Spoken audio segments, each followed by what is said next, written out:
Hi hello ನಮಸ್ತೆ ಎಲ್ಲರಿಗೂ ನಮಸ್ಕಾರ. ಸೊ ಈ ವಿಡಿಯೋ ಬಂದು ಗುರುವಾರ ಶುಕ್ರವಾರ 2 ಡೇಸ್ ವಿಡಿಯೋ ಆಗಿರುತ್ತೆ. ಸೊ ಚಾನಲ್ಗೆ ಹೊಸಬರಾಗಿದ್ದರೆ ಸಬ್ಸ್ಕ್ರೈಬ್ ಮಾಡ್ಕೊಂಡು ನೋಡಿ ಅಂತ ಹೇಳ್ತೀನಿ. ಇದು ಬಂದು ಬ್ರೇಕ್ಫಾಸ್ಟು, ನಿನ್ನೆ ಶುಕ್ರವಾರದ ಒಂದು ಮಾರ್ನಿಂಗ್ ಬ್ರೇಕ್ಫಾಸ್ಟ್. ಇಡ್ಲಿ ಚೆನ್ನಾಗಿ ಬಂದಿತ್ತು, ಇಡ್ಲಿ. ಸೊ ನಂತರ ಸಾಂಬಾರು ಮಾಡಿದ್ದೆ, ಬಿಸಿ ಬಿಸಿ ಸಾಂಬಾರು, ನಂತರ ಗಟ್ಟಿ ಚಟ್ನಿ. ಸೊ ಅದಾದಮೇಲೆ ಚಟ್ನಿ ಪುಡಿ, ಇಷ್ಟು ಹಾಕ್ಕೊಂಡು ಬ್ರೇಕ್ಫಾಸ್ಟ್ ಮುಗಿಸಿದ್ವಿ ನಿನ್ನೆ ಶುಕ್ರವಾರದ ದಿನ.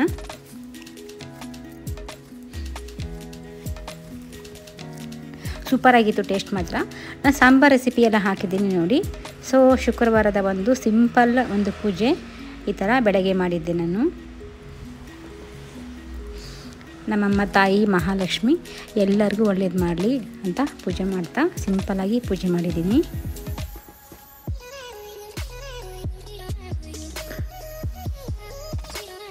ನೈವೇದ್ಯಕ್ಕೆ ಬಾಳೆಹಣ್ಣಿಟ್ಟು ಸಿಂಪಲ್ಲಾಗಿ ನಾನು ಶುಕ್ರವಾರದ ಪೂಜೆ ಮಾಡಿದ್ದೀನಿ ನೋಡಿ. ಅಮ್ಮನವ್ರಿಗೆ ಕೆಂಪು ಹೂವು ಅಂದರೆ ತುಂಬ ಇಷ್ಟ ಅಲ್ವಾ. ಸೊ ಹಾಗಾಗಿ ನಾನು ಕೆಂಪು ರೋಜಾ ಹೂವಿನಿಂದ ದೇವರಿಗೆ ಪೂಜೆ ಮಾಡಿದ್ದೀನಿ.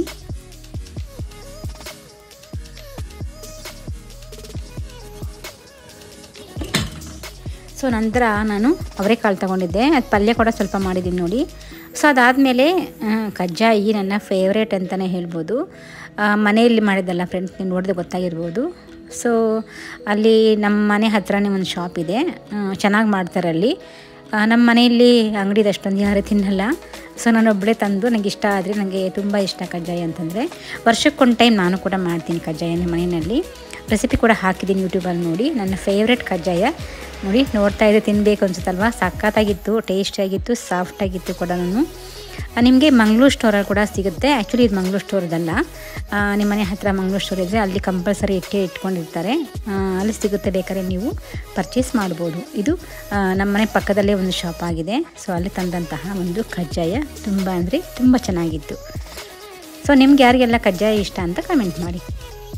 ಸೊ ನೋಡಿ, ಮೂವಿ ನೋಡ್ತಾ ಇದ್ದೀವಿ ನಾನು ನನ್ನ ಮಗಳು. So Telugu movie game changer ಅಂತ, ನಮ್ಮ ಫೇವ್ರೇಟ್ ರಾಮ್ ಚರಣ್ ಅವರದು. ಆ್ಯಕ್ಚುಲಿ ನಾವು ಈ ಸಾರಿ ನಾವು ಮಾಲ್ಗೆ ಹೋಗಿಲ್ಲ ಮೂವಿ ನೋಡೋಕ್ಕೆ ಅಂತ. ಎಕ್ಸಾಮ್ಸ್ ಇತ್ತು ಮಗಳಿಗೆ, ಇಂಟರ್ನಲ್ಸ್ ಹಾಗಾಗಿ. ಸೊ ಇನ್ನೂ ಟಿ ವಿನಲ್ಲೇ ಹಾಕ್ಬಿಟ್ರು ಅಂದ್ಬಿಟ್ಟು ನಿನ್ನೆ ಸೊ ಒಂದು 3 ಅವರ್ ಮನೆಯಲ್ಲಿ ಟೈಮ್ ಹೋಗಿದ್ದೆ, ಗೊತ್ತಾಗಿಲ್ಲ. ಚೆನ್ನಾಗಿದೆ, ಪರವಾಗಿಲ್ಲ ಮೂವಿ. ಅಂದರೆ ಬಂದು ಹೋಗಿದೆ ಅನಿಸುತ್ತೆ ಮೂವಿ. ಇವಾಗೆಲ್ಲ ಬಂದು ಕೆಲವು ಕಡೆ ಇದೆ ಅನಿಸುತ್ತೆ, ಮಾಲಲ್ಲಿ ಇಟ್ಟಿರ್ಬೋದು. ಅಂದರೆ ಒಂದು ಶೋ ಹಾಕ್ತಾರೆ ಅಂತ ಹೇಳ್ಬೋದು. ಚೆನ್ನಾಗಿದೆ ಮೂವಿ. ಸೊ ಆಲ್ಮೋಸ್ಟು ತುಂಬ ಜನಕ್ಕೆ ಇಷ್ಟ ನಮ್ಮ ರಾಮ್ ಚರಣ್ ಸರ್ ಅಂತಂದರೆ. ನಮಗೂ ಕೂಡ ತುಂಬಾ ಇಷ್ಟ ಆಗುತ್ತೆ. ಸೊ ಅದಾದಮೇಲೆ ಸೊ ನಂತರ ಇನ್ನೂ ಏನೆಲ್ಲ ಮಾಡಿದ್ದೀನಿ ಅಂತ ಕೂಡ ಹೇಳ್ತೀನಿ ನೋಡಿ. ಸೊ ಮೂವೀಸ್ ಎಲ್ಲ ನೋಡಿಬಿಟ್ಟು ಸೊ ನಂತರ ಮಧ್ಯಾಹ್ನ ಅಡುಗೆ ಟಿ ವಿ ನೋಡಿಕೊಂಡೇ ಮಾಡಿದ್ದೆ. ಆ್ಯಕ್ಚುಲಿ ಈ ಬ್ರೇಕ್ಫಾಸ್ಟ್ ಬಂದು ಅವಲಕ್ಕಿ ಮಾಡಿದ್ದೆ, ಅಂದರೆ ಪೋಹ ಉಪ್ಮಾ ಅಂತಾರಲ್ವ, ಅದು ಬಂದು ಗುರುವಾರ ಮಾಡಿದ್ದು. ಈ ಪೋಹ ಉಪ್ಮಾ ಜೊತೆಗೆ ನಾವು ಚಟ್ನಿ ಪುಡಿ ಹಾಕ್ಕೊಂಡ್ರೆ ಸಖತ್ ಟೇಸ್ಟ್ ಅಂತೂ ಕೊಡುತ್ತೆ. ಕಡಲೆ ಬೀಜದ ಚಟ್ನಿ ಪುಡಿ, ಶೇಂಗಾ ಚಟ್ನಿ ಪುಡಿ ಹಾಕ್ಕೊಂಡ್ರೆ ಅಂತೂ ತುಂಬ ಅಂದರೆ ತುಂಬ ಚೆನ್ನಾಗಿರುತ್ತೆ. ಸೊ ನಿಮ್ಗೆ ಯಾರಿಗೆಲ್ಲ ಇಷ್ಟ ಅಂತ ಕಾಮೆಂಟ್ ಮಾಡಿ. ತುಂಬ ಚೆನ್ನಾಗಿ ಬಂದಿತ್ತು ಪೋಹ ಉಪ್ಮಾ. ಇದು ಗುರುವಾರದ ಪೂಜೆ. ಇದು ಆ್ಯಕ್ಚುಲಿ ಈ ವ್ಲಾಗ್ ಗುರುವಾರ ಶುಕ್ರವಾರ 2 ಡೇಸ್ ವ್ಲಾಗ್ ಅಂತ ಹೇಳಿದ್ದೆ ನಿಮಗೆ, ಅದೇ ಆಗುತ್ತೆ. ನಾನು ಶುಕ್ರವಾರ ಪೂಜೆ ಮಾಡಿ ನೋಡಿ. ಗುರುವಾರ ನಮ್ಮ ಗುರುರಾಯರ ಕೃಪೆಗೆ ಪಾತ್ರರಾಗೋಣ ಅಂತ ಹೇಳ್ತಾ, ಗುರುವಾರ ಕೂಡ ಸಿಂಪಲ್ಲಾಗಿ ನಮ್ಮ ಗುರುರಾಯರು ನಂತರ ಶಿರಡಿ ಸಾಯಿಬಾಬಾ ಇಬ್ಬರಿಗೂ ಪೂಜೆ ಮಾಡಿದ್ದೀನಿ. ಸೊ ದೇವರ ಆಶೀರ್ವಾದ ಎಲ್ಲರ ಮೇಲೆ ಇರಲಿ ಅಂತ ಪೂಜೆ ಮಾಡಿದ್ದೀನಿ. ಎಲ್ಲರಿಗೂ ಒಳ್ಳೆಯದಾಗಲಿ ದೇವರು. ಸೊ ಎಲ್ಲರಿಗೂ ಐಶ್ವರ್ಯ ಸಂಪತ್ತು ಅನ್ನೋಕ್ಕಿಂತ ಒಳ್ಳೆ ಆರೋಗ್ಯ ಕೊಡಲಿ ಅಂತಲೇ ಕೇಳ್ಕೊತೀನಿ. ಆರೋಗ್ಯ ನಮ್ಮ ಕೈಲಿದ್ದರೆ ನಾವೇನು ಬೇಕಾದ್ರೂ ಮಾಡ್ಬೋದು. ಸೊ ಆರೋಗ್ಯ ದೇವರೇ ಕೊಡಬೇಕು ಅಂತ ಹೇಳ್ತಾ ಮತ್ತೆ ಸಿಗೋಣ. Thank you.